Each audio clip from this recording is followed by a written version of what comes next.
આજે પ્રધાનમંત્રી મોદી મહારાષ્ટ્રના પ્રવાસે ત્યારે અનેક વિકાસ પરિયોજનાઓના ઉદ્ઘાટન અને લોકાર્પણને લઈ 30 કરોડની ભેટ અપાશે। બપોરે 12:15 પ્રધાનમંત્રી મોદી નાસિક પહોંચશે। 30,500 करोड़ रुपए से ज्यादा की योजनाएं आज महाराष्ट्र को मिलने वाली हैं, जिसका तोहफा प्रधानमंत्री देने वाले हैं।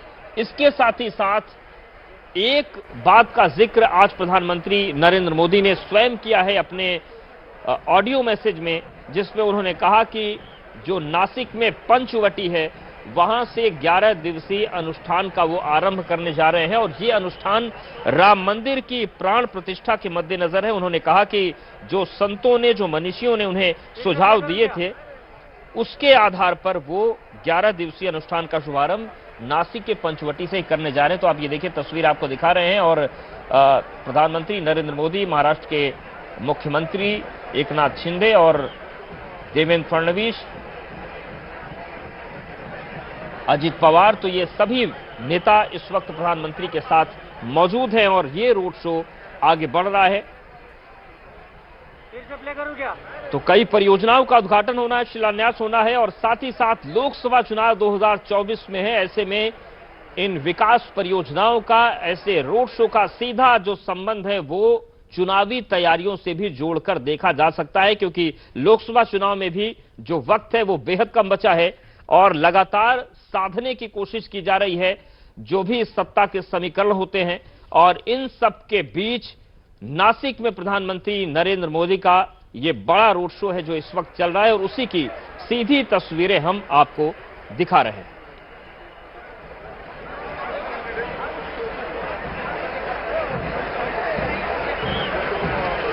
तो नासिक में प्रधानमंत्री नरेंद्र मोदी का इस वक्त रोड शो चल रहा है और इसके बाद प्रधानमंत्री का जो रोड शो खत्म होगा तब 27वें युवा महोत्सव का शुभारंभ करेंगे प्रधानमंत्री नरेंद्र मोदी। युवाओं से जुड़ने की कोशिश होगी, युवाओं से संवाद होगा। इस कार्यक्रम के बाद विकास योजनाओं का एक बड़ा पिटारा भी महाराष्ट्र में खुलने जा रहा है। कई विकास परियोजनाएं हैं जिनका लोकार्पण होगा और इन विकास परियोजनाओं की अगर हम बात करते हैं तो इसमें पेयजल आपूर्ति भी है, इसमें रेल परियोजनाएं भी हैं, इसके साथ ही साथ SEZ की बात करें वो भी है, विकलांग छात्रों सहित जो स्किल डेवलपमेंट है इसको लेकर भी कई योजनाएं हैं जिसकी आधारशिला और उद्घाटन होना है। और उसी कार्यक्रम के लिए प्रधानमंत्री नरेंद्र मोदी आज महाराष्ट्र दौरे पर पहुंचे हैं। तो युवाओं का संवाद भी है, इसके साथ ही साथ विकास की परियोजनाओं की भी सौगात है और इस दौरे का एक धार्मिक पक्ष भी है जिसका जिक्र प्रधानमंत्री नरेंद्र मोदी ने आज दिए गए अपने ऑडियो मैसेज में जिसका जिक्र किया था। तो महाराष्ट्र दौरे पर प्रधानमंत्री हैं और ये जो तस्वीर है हम आपको दिखा रहे हैं नासिक की, जहां पर इस वक्त उनका रोड शो चल रहा है। एबीपी न्यूज पर सबसे पहले और एक्सक्लूसिव तस्वीरें हम आपको दिखा रहे हैं और आप देखिए किस तरीके से लोगों का जो हुजूम है पूरे 1.5 किलोमीटर तक, जो सड़क के दोनों तरफ के हिस्से हैं वो भरे हुए हैं लोगों से और लोग प्रधानमंत्री का अभिवादन कर रहे हैं, उनका अभिनंदन कर रहे हैं। और ये तस्वीरें इस वक्त नासिक से आ रही हैं जहां पर प्रधानमंत्री पहुंचे हैं और इस वक्त वहां पर उनका रोड शो चल रहा है। तो आप देखिए, प्रधानमंत्री के दाईं तरफ हैं महाराष्ट्र के मुख्यमंत्री एकनाथ शिंदे, उनकी बाईं तरफ हैं देवेंद्र फडणवीस और जो लोग हैं उनका अभिवादन स्वीकार कर रहे हैं प्रधानमंत्री नरेंद्र मोदी। और ये सीधी तस्वीर आपके सामने है। तो आज महाराष्ट्र में प्रधानमंत्री पहुंचे और उत्सव का माहौल प्रधानमंत्री की एक झलक लाने के लिए और सभी का अभिवादन स्वीकार करते हुए प्रधानमंत्री नरेंद्र मोदी। और इस पर और अधिक जानकारी के लिए आइए रुक कर लेते हैं हमारे संवाददाता विशाल बरिस्टो हमारे साथ जुड़ चुके हैं। विशाल, जानना चाहेंगे जिस तरीके से यहाँ पे स्वागत फिलहाल हम देख पा रहे हैं प्रधानमंत्री नरेंद्र मोदी के रोड शो में काफी संख्या में जो लोग हैं वो उमड़े हैं, पुष्प वर्षा उन पर लगातार हो रही है। एक झलक तो प्रधानमंत्री અહીં રોડ શો કરી રહ્યા છે। નાસિકથી આ સીધી તસવીરો આવી રહી છે। તેમની સાથે એકનાથ શિંદે મુખ્યમંત્રી મહારાષ્ટ્રના અને સાથે જ ડેપ્યુટી CM ફડણવીસ પણ હાજર છે। આ જીપ ખુલ્લી જીપમાં સવાર થઈને પ્રધાનમંત્રી મોદી રોડ શો કરી રહ્યા છે અને લોકો તેમની પર ફૂલોની વર્ષા કરી રહ્યા છે।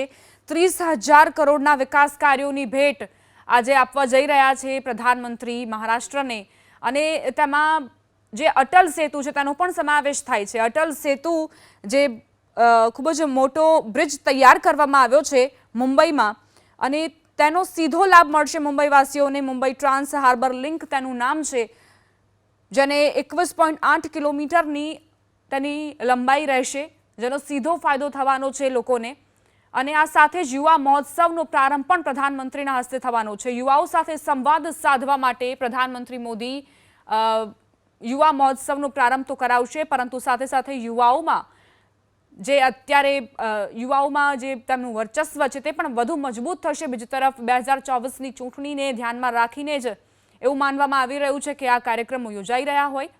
कालाराम वहां पर कहते हैं तो प्रभु श्री राम का वो मंदिर है, नागर शैली में बना वो मंदिर है। और मैं अयोध्या में हूं, अयोध्या में भी नागर शैली में ही मंदिर बन रहा है प्रभु श्री राम का। तो नासिक से लेके अयोध्या तक एक तारतम्य बन रहा है, प्रभु श्री राम की भक्ति का पुल बन रहा है। और ये जो पुल है, इस पर जो जो जो एक तस्वीर हमको दिखाई पड़ रही है, इसका संदेश पूरे देश के लिए है, महाराष्ट्र के लिए है, राम भक्तों के लिए है। तो जो आपने कहा वो एक सच्चाई है, अध्यात्म, विकास और साथ में एक पॉलिटिकल मैसेजिंग, ये जो त्रिकोण है, इस त्रिकोण को साधा जा रहा है वहां से।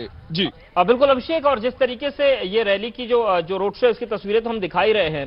ऑडियो मैसेज में जिस तरीके से प्रधानमंत्री ने आज जिक्र किया कि जब बड़ा आयोजन होता है तो जो व्रत की बातें होती है वो मनीषी ने बताई। उन्होंने ये भी कहा, मैं तो गर्भगृह में जाऊंगा, जो लोग नहीं जा पा रहे हैं वो सारे भाव के रूप में मेरे साथ जाएंगे। ये जो बात है, इसमें पक्ष के साथ विपक्ष के लिए भी कोई मैसेज है क्या? देखिए बिल्कुल है। और देखिए महाराष्ट्र का आप राजनीतिक समीकरण अगर आप देखेंगे तो आपको समझ में आएगा कि वहां किस तरह से चूंकि वो गोदावरी नदी के किनारे बसा हुआ है नासिक, तो अगर गोदावरी को हम एक प्रतीक समझें तो गोदावरी में कितना पानी बह चुका है, चीजें कैसे अलग हुई हैं। जो एनडीए का अहम हिस्सा थी शिवसेना, वो अलग हो चुकी है। शिवसेना का एक हिस्सा एकनाथ शिंदे के तौर पर, जिनको कि अब शिवसेना मिल चुकी है नए फैसले में, वो बीजेपी के साथ में। लेकिन आप सोचिए, उद्धव ठाकरे लगातार इस बात को दोहरा रहे हैं कि उनसे उनकी पार्टी को छीन लिया गया है, अन्याय किया गया है, मराठा वोटरों का वो हवाला दे रहे हैं। एनसीपी और कांग्रेस के साथ मिलकर के एक बड़ा कॉम्बिनेशन तैयार हो रहा है। तो इन सबको चैलेंज करने के लिए पीएम मोदी का ये रोड शो बड़ा पॉलिटिकल मैसेज देता है। और वो भी तब जब इस रोड शो का एक सिरा प्रभु श्री राम की भक्ति से जुड़ा हुआ है। जो कालाराम मंदिर जहां वो जाएंगे नासिक के पंचवटी में, उसका जो संदेश है वो संदेश अयोध्या से जुड़ता है और वो देश में जाता है। तो महाराष्ट्र की राजनीति में प्रभु श्री राम का भी एक संदेश जाएगा। और जो वहां पर एक विपक्ष का कॉम्बिनेशन है, उस कॉम्बिनेशन को ये सीधी चुनौती है। और पीएम मोदी इस जो नया राजनीतिक समीकरण है उसको चुनौती देने की अगुवाई कर रहे हैं। जी बिल्कुल अभिषेक, हमारे साथ आप बने रहिए। मृत्युंजय भी हमारे साथ जुड़ गए हैं। मृत्युंजय, प्रधानमंत्री नरेंद्र मोदी का इस वक्त रोड शो चल रहा है, और कौन कौन से कार्यक्रम है और सियासी रूप से कितना महत्वपूर्ण हो जाता है प्रधानमंत्री का आज का महाराष्ट्र दौरा?